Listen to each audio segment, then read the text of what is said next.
यो त item item item यो त आइटम गाइस ल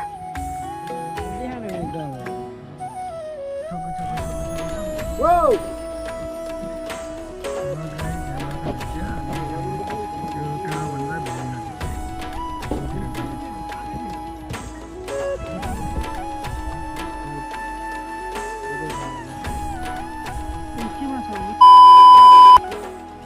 हेलो गाइज आज हामीहरू जान लागेको फिस हन्टिङ गर्न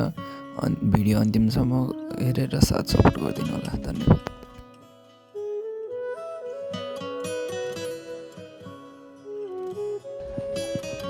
छिटो ल माछा